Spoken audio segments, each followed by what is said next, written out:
Hello and welcome back. We're going to wrap up this week by going over the second part of the micronutrients, the minerals. Each mineral is going to have multiple functions, but really going to simplify this topic by just covering the main functions of minerals as a whole, as a group. What that means is that we're going to discuss the primary roles of minerals in the body, skipping many of their secondary yet essential roles. So for this, we will look at the various minerals involved in one, bone building and bone strength, two, oxygen transport, and three, electrolyte function. And we will talk about how they specifically carry out these main functions in this chapter. So the vitamins and minerals, they are similar, but there's also one difference. Um, both of them are micronutrients, and that means that they are required in smaller quantities. Unlike the carbs, fats, proteins, they have relatively small functions. They do not provide us with any energy, but they do both, vitamins and minerals, both support various functions in the body. However, only minerals contribute to actual body structure. Not all minerals, but some. And so you have things like calcium, phosphorus, magnesium. Those have multiple roles in the body, and not all of them are related to structure, but those three minerals are actually part of bone tissue. They're part of the bone. So with the vitamins, we have the two groups being fat soluble and water soluble. For minerals, we have trace and we have major minerals. Trace minerals, those are needed in smaller quantities. Major minerals are needed in higher quantities. So with vitamins and minerals, those classifications are related to how those nutrients are absorbed and processed in our body. Trace versus major means that that is the amount of the nutrient that we need to consume in order to meet needs. So major minerals we need more of, trace minerals we need less of. Major minerals, those include sodium, potassium, chloride, calcium, phosphorus, magnesium, and sulfur. Notice that those are all electrolyte, or there's a lot of electrolytes there. And then trace minerals, we have iron, copper, zinc, selenium, iodine, chromium, fluoride, manganese, and molybdenum. The major functions of minerals, they include electrolyte and fluid balance, ATP or energy production. They assist in metabolism. They help with enzymatic activity. Um, they promote, at least iron promotes oxygen transport throughout the body. They're linked to bone health, and they also, in some cases, help with heart function. They also have many other roles that are maybe not quite as important. Um, but these are the main roles of minerals. That first group of minerals that we're going to go over is the electrolytes, and these include sodium, potassium, chloride, magnesium, calcium, and phosphorus. And these, through electrical impulses, are mainly going to cause regulation of nerves and our muscles. They're going to promote fluid balance, and they're going to optimize blood pressure. And they do this through this electrical impulses by creating an electrical charge on the inside and on the outside of the cell. So it's all about the balance between the inside and the outside of the cell, those electrical impulses. Electrolytes are going to promote fluid balance, and they're going to do so through the process of osmosis, where water is going to go wherever there's more of something. So in the case of fluid balance, you're going to have electrolytes inside and outside of the cell, and under normal circumstances, the vast majority of circumstances, there's going to be an optimal balance of those electrolytes, and from those electrolytes, the fluid is going to go where it needs to. Water is always sent to where there are more electrolytes, and as long as dietary intake is adequate, as long as we're not in too warm of an environment where we're sweating excessively or we're exercising too hard for too long, we're going to be able to balance that very effectively just by the natural balance of electrolytes in our body. In very extreme circumstances, electrolytes can cause some significant health effects by causing a fluid imbalance. If we have too many electrolytes in the cells, then what's going to happen is the water is going to enter the cells to the point where it causes the cells to expand to the point that they burst. And if we don't have enough electrolytes in the cell, then the water is not going to follow that and come into the cell. And so the cells themselves are going to get much smaller and they're going to shrivel up to where they dehydrate and die. Electrolytes are also responsible for the contraction and the function of our muscles. So whenever we're lifting weights or going for a run or going for a bike ride, doing any type of exercise that requires use of our muscles, there's a very complex electrolyte response that's going to occur in order for our muscles to function and perform that specific activity that we're doing. And so when we need to use our muscles, what's going to happen is we're going to have sodium enter our muscles that causes potassium to get out. Calcium is going to be released into the cell, and this is going to cause the proteins in the muscle to contract. You don't have to know the specifics about this, but understand that these electrolytes are specifically responsible for our muscle function. Being too warm is what's going to initially cause us to sweat, but the sweat physiological process that occurs when we are warm, our body's going to send the electrolytes to the surface of our skin or to the sweat glands, and from that, the water is going to follow it. The water in us is going to follow it. We're going to sweat out water, and that's what we're going to have electrolytes too. But it's initially those electrolytes going towards the sweat glands and the water following along that's going to promote that sweating mechanism. So osmosis is really what's behind sweat. Electrolyte imbalances are pretty rare. They're only generally going to occur in extreme circumstances. We could get them if we drink very, very excessive amounts of water, or in the case of dehydration. We can also get that in the case of having some type of renal complication like kidney disease or being on dialysis, or you're getting rid of a lot of fluids. But generally, it's very, very uncommon to have an electrolyte imbalance. You may have heard of the story of Jennifer Strange. She was participating in a radio contest called Hold Your Wee to Win a Wee, and it's just like it sounds.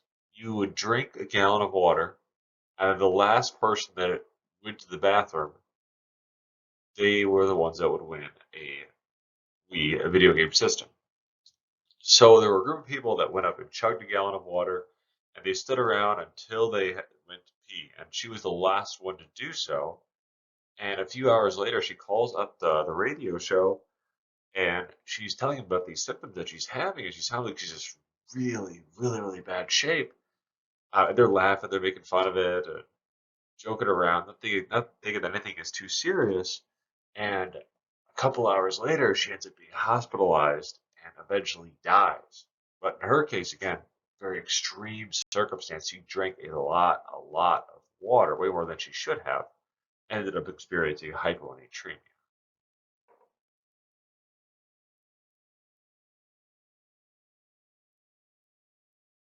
Getting enough sodium for most people, unless you're doing a lot of exercise, really isn't the challenge. More so, the challenge is getting less. You want to be able to get less. You're going to be able to get enough sodium just from eating a regular diet. To get less than you need, you'd have to really, really try to do that. A 2-gram sodium diet is pretty challenging to follow, and it's fairly bland. And most people need about 2.5 to 3 grams of sodium per day. So most people end up exceeding that by quite a bit. But if you take a look at this graph here, what you'll see is that the top shows less processed foods, the bottom shows more processed foods. As you process more and more foods, you're going to get more and more sodium. Like I said in the last slide, we should be getting around 2.5 to 3 grams. It's really even a little bit lower than that. The American Heart Association recommends that adults limit sodium intake to less than 2,300 milligrams per day. So with that in mind, take a look at the image below. 1 tablespoon of sodium has 6,900 milligrams, which is 3 times this amount. 1 teaspoon, just one single teaspoon, has that exact amount. It has 2,300 milligrams. So when people say that, oh, I use salt in my foods, but I just put a little bit on there, a little bit can go a very, very, very long way. It only takes 1 teaspoon of salt to get all the sodium that you need, for your daily sodium intake. Potassium you're going to get more so from unprocessed foods, especially lots of fruits and vegetables. You can get it from some dairy too, like yogurt, but primarily with potassium, you're going to get a lot of that from fruits, vegetables, especially the green and leafy ones. Next, we have the bone minerals, which are calcium, magnesium, and phosphorus. And what you might notice from this is that some of these overlap. They play multiple roles in the body. Calcium is an electrolyte, and it's also a bone mineral. Magnesium, same thing. So these may have multiple roles, but these three specifically are the only ones that are significantly involved in bone structure. So structure is the key word, and this right here is really what separates the minerals from the vitamins. The minerals, they're going to assist in body functions, but they also are going to contribute to body structure. So all the minerals listed here, calcium, phosphorus, magnesium, uh, to a lesser extent potassium, zinc, copper, they make up our bones. Mainly calcium and phosphorus, to some degree magnesium and potassium, but these are actually components of our bones. Vitamins are never bone components.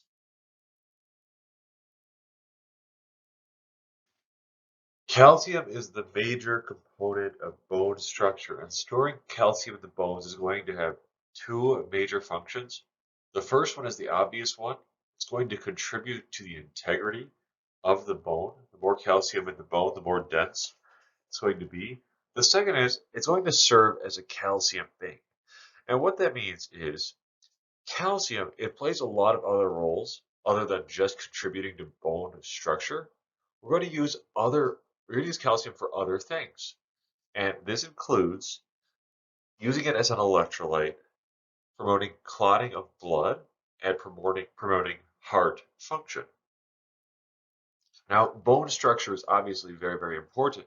However, these other things like electrolyte function, heart especially, those are more important than contributing to bone structure. So say our calcium intake is too low or our body needs emergency calcium. What it can do is it can break the calcium down in our bones and it can send it to be used as an electrolyte or to promote heart function.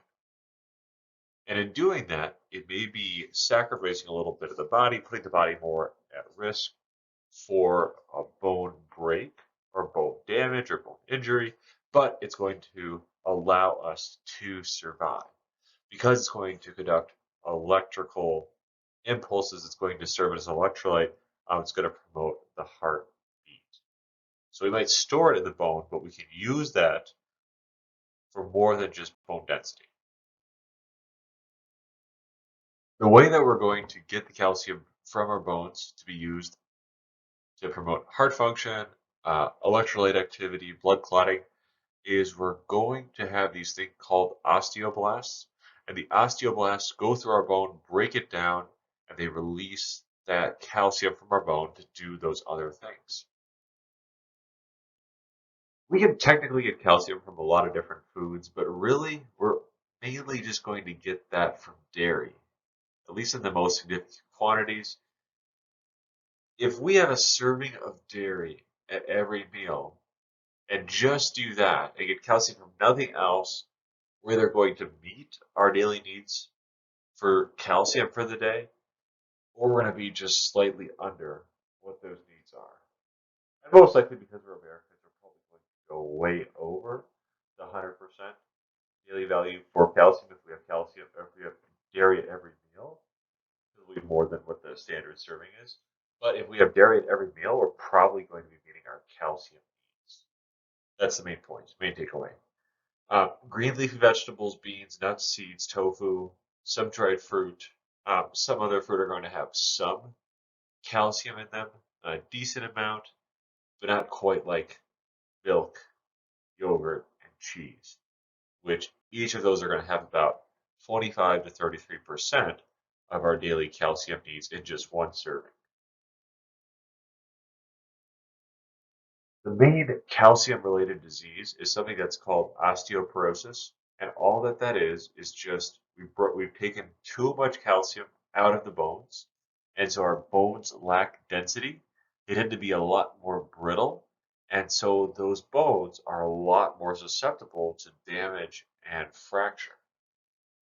And as you can see on the right side of the screen, you have a normal dense bone. There's lots of space in between, but still that bone tissue is quite dense. And then on the left side, you're looking at a bone with osteoporosis. There's lots of very big gaps there, and the calcium in the bone that is there is a lot thinner. This graph here shows us what happens to our bones as we age. Initially, as we get older and we get bigger, our bone density is going to increase. But then once we hit around 30 years of age, we're going to see as a natural decrease of the amount of calcium in our bones, and we have lower bone density from that. So as we get older, it's very important that we get enough calcium in our diet to counteract this. Also, something else that's going to help with this is just regular physical activity, any weight bearing exercise. That's going to tell our body that we need to store more calcium, and we'll effectively do that just from regular exercise and adequate calcium intake.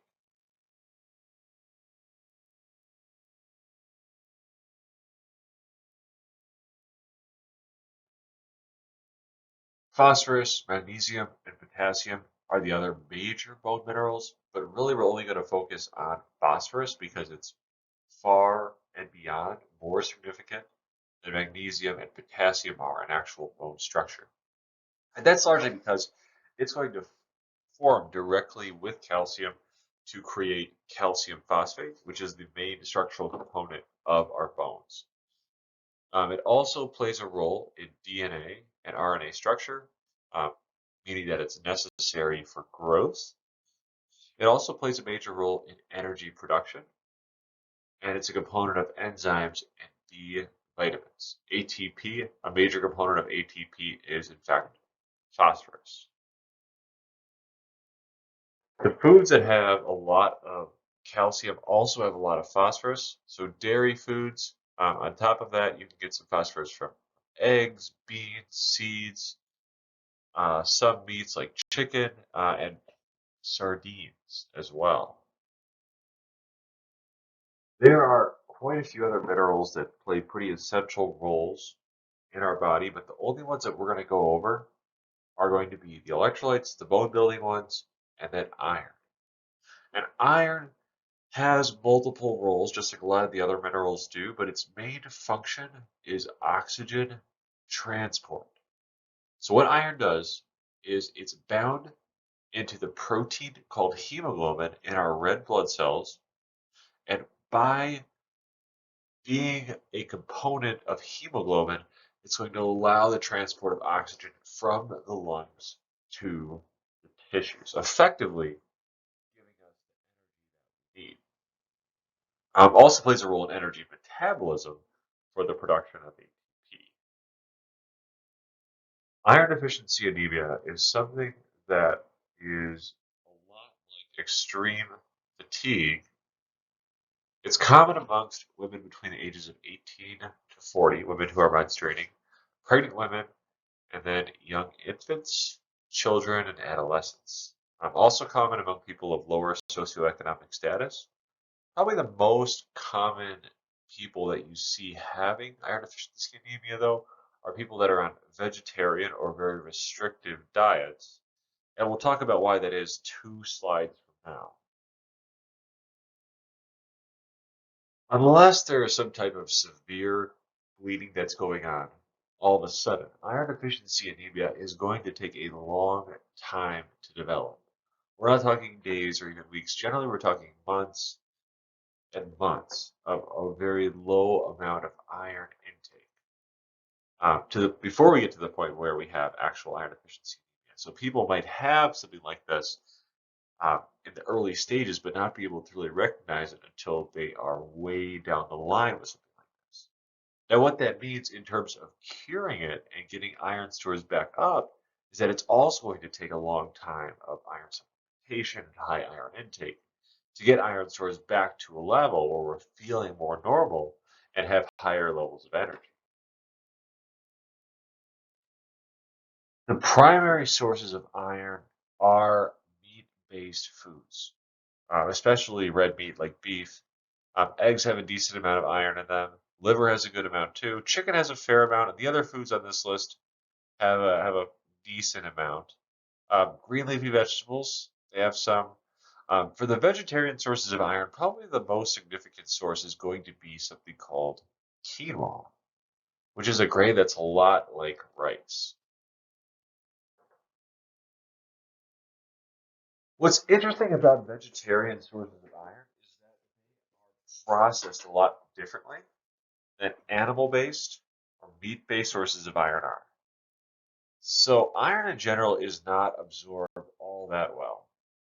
For heme, or animal-based iron, about 15% of that iron that we consume is going to be absorbed, which is a low amount. But it's pretty good when you compare it to non-heme or plant-based iron. That iron is only going to have about a 5% absorption rate. So an absorption rate much, much lower than heme iron. And that's all due to its electrical charge, which is outlined below. But the important takeaway here is that if people are vegetarian and they're not aware of iron intake and how to adjust their iron intake to maximize its absorption, they're at very significant risk for having iron deficiency anemia. The way that they can combat this is if they have a vegetarian source of iron, make sure that they have some type of vitamin C rich food with it. So if they're having spinach or broccoli, they're set right there. Those foods are pretty high in vitamin C. But say they're having something like quinoa, not a lot of vitamin C there. You mix in some tomato sauce, and that's going to make that non-heme iron a lot more bioavailable so that you can use a lot more of that. That's about it for this week. Thank you guys all very much for tuning in. Make sure you're staying on top of your announcements. Per usual, if you have any questions, please be in touch. Otherwise, again, thank you very much for tuning in. Have a great rest of your week.